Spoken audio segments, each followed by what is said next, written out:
Hey, Vassos, Bernard here.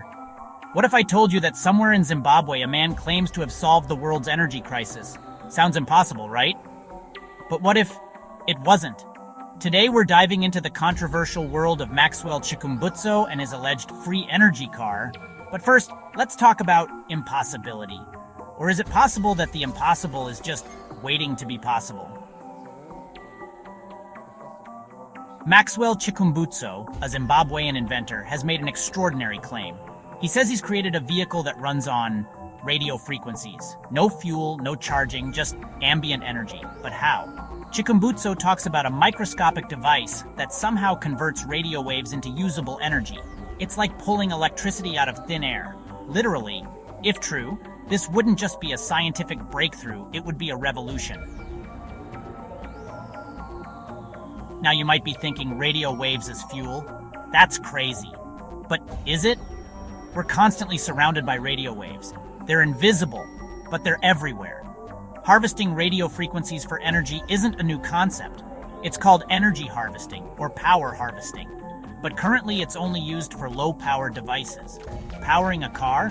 That's a whole different ballgame. It's like trying to fill an Olympic swimming pool with a teaspoon. Possible? Maybe? Practical? Well, that's where things get interesting. Now let's talk about skepticism. Because in science, skepticism is kind of a big deal. Chikumbutso's claim has been met with a lot of raised eyebrows in the scientific community. Why? Well, it seems to violate one of the fundamental laws of physics, the first law of thermodynamics. It's like saying you've invented a machine that creates money out of thin air. Sounds great, but where's that money coming from? In the same way, where's this energy coming from? The amount of energy in radio waves simply isn't enough to power a car, unless we're missing something big. But what could we be missing? But what if there's another factor at play here? Chikumbutso and his supporters argue that his invention hasn't received attention due to bias against African inventors. Throughout history, we've seen countless examples of breakthrough ideas being dismissed because they came from unexpected sources. It's a complex issue, tangled up in history, politics, and human psychology. But it's important to consider as we examine Chikumbutso's claims. After all, where we look for innovation might just determine where we find it. Now, let's talk about something crucial in science: verification. When it comes to groundbreaking inventions, transparency is key.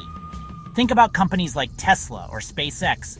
They're constantly under scrutiny, allowing experts to test and verify their technologies. But with Chikumbutso's invention, we don't see that. There's a lack of independent verification, no peer-reviewed studies, no detailed scientific data. In science, extraordinary claims require extraordinary evidence. It's not enough to say, "I've invented something amazing." You need to prove it. Let's zoom out for a moment.